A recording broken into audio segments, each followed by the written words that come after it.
Hello বন্ধুরা, আশা করি তোমরা সকলেই ভালো আছো। আজ আমরা ক্লাস 7-এর নিজে করি 1.2 এর অঙ্কগুলি করব। তাহলে চলো করা যাক। তাহলে দেখো, একের দাগের অঙ্কটা কি বলেছে বলেছে যে একটি চাকা 55 বার ঘুরে 77 মিটার পথ যায়, তবে 98 মিটার পথ যেতে ওই চাকা কতবার ঘুরবে হিসেব করি। তাহলে কত পথ যাচ্ছে? 77 মিটার। তাহলে এরপর বলছে 98 মিটার পথ যেতে চাকাটি কতবার ঘুরবে। তাহলে 77 মিটার যেতে যেহেতু 55 বার ঘুরছে, 98 মিটার যেতে নিশ্চয়ই আরও বেশিবার ঘুরতে হবে চাকাটাকে। তাহলে চলো আমরা করা যাক অঙ্কটা। তাহলে এখানে আমরা লিখব কের দাগে, তাই তো। এখানে কি লিখবো যে গণিতের ভাষায় সমস্যাটি হলো, গণিতের ভাষায়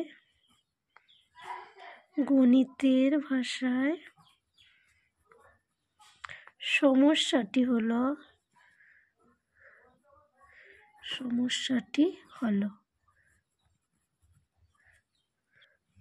তাহলে আমরা এখানে কি নেব? এখানে নিতে পারি যে অতিক্রান্ত পথ আর কি চাকার ঘূর্ণন সংখ্যা। তাহলে এদিকে লিখলাম অতিক্রান্ত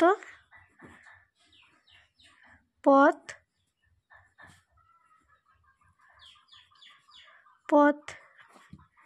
কেটে মিটার, আর এদিকে এদিকে লিখবো আমরা চাকার ঘূর্ণন সংখ্যা, তাই তো। চাকার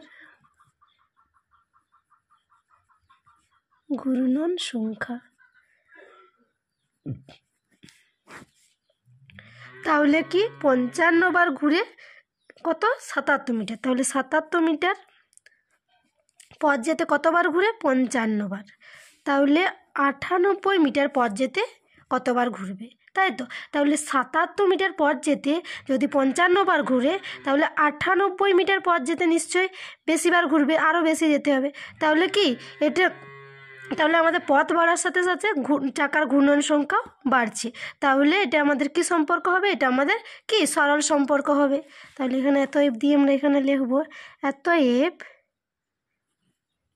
অতিক্রান্ত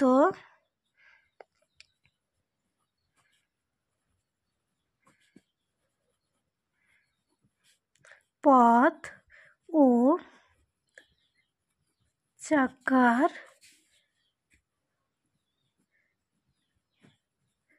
ঘূর্ণনের সংখ্যার মধ্যে কি সরল সম্পর্ক, তাই তো। সরল সম্পর্ক।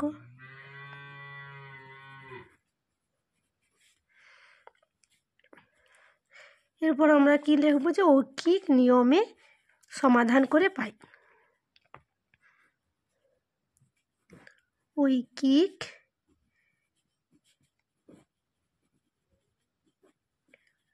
সমাধান করে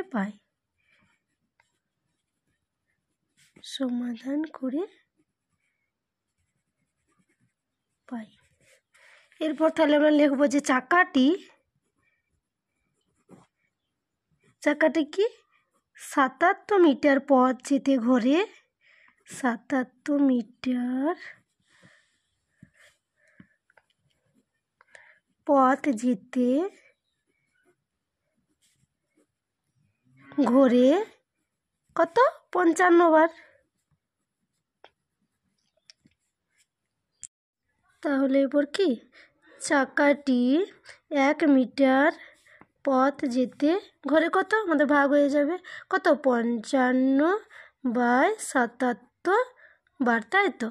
এরপর আমরা কি করব? চাকাটি 98 মিটার পথ যেতে ঘোরে কত? 55 × 98/77, তাই তো। এরপর আমরা কাটাকুটি করে নেব।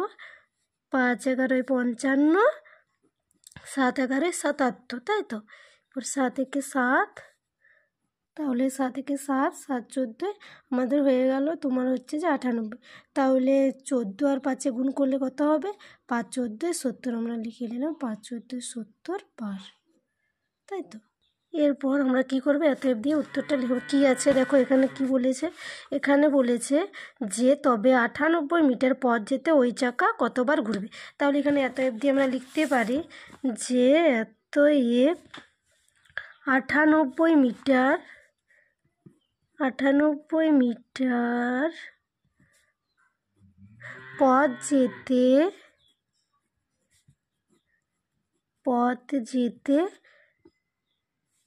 যেতে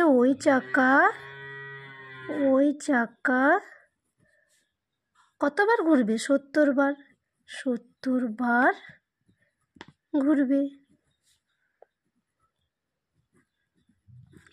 তাহলে চলো এরপর পরের অঙ্কটা করা যাক।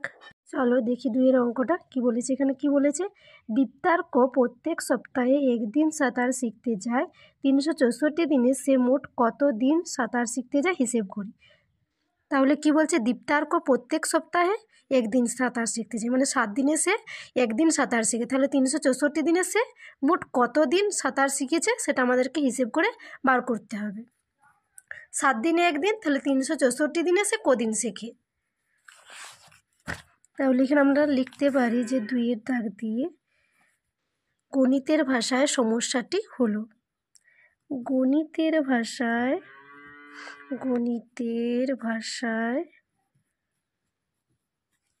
সমস্যাটি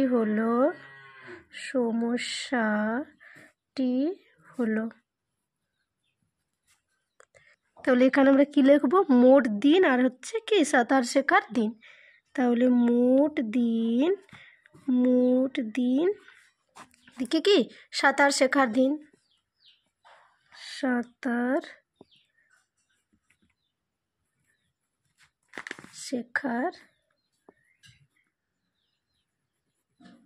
দিন 7 দিনে সে কদিন যায়, একদিন, তাই তো 7 দিনে যায় একদিন। তাহলে সে 364 দিনে কতদিন যায়। তাহলে এখানে কি 7 দিনে যদি সে একদিন যায় তাহলে 364 দিনে নিশ্চয়ই বেশি দিন যাবে। তাহলে কি দিন বাড়ার সাথে সাথে সাঁতারের দিন সংখ্যাও বাড়ছে। তাহলে যখন দুটোই বাড়বে তখন কি আমাদের সরল সম্পর্ক। তাহলে এখানে লিখবো আমরা এতএব দিয়ে, এতএব মোট দিনের সঙ্গে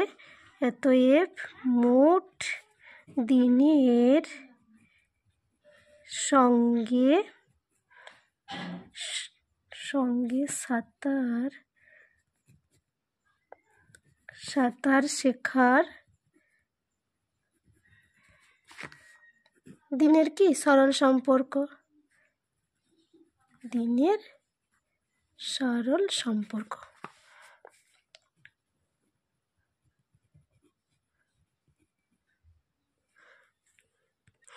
এরপর লিখবো আমরা কি ঐকিক নিয়মে সমাধান করে পাই, ঐকিক নিয়মে সমাধান করে পাই। তাহলে কি হবে, এখানে 7 দিনে সাঁতার শিখতে যাই, এখানে লিখবো আমরা 7 দিনে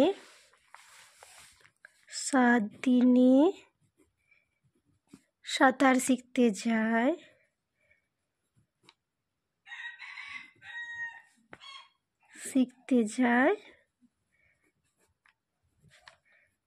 কদিন, একদিন। তাহলে এখানে লিখবো একদিন। তাহলে একদিনে কদিন যায়, একদিনে সাঁতার শিখতে যায় কত, ভাগ হয়ে যাবে 1/7 দিন। এরপর কি বলেছে, 364 দিনে, তাই তো 364 দিনে সাঁতার শিখতে যায় কত, 1 × 300 কত 64/7। এরপর আমরা কাটাকুটি করব,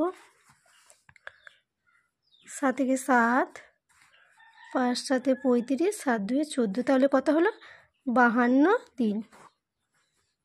তাহলে আমাদের কি উত্তর চেয়েছে দেখি, চলো কি বলেছে, 364 দিনে সে মোট কত দিন সাঁতার শিখতে যায়।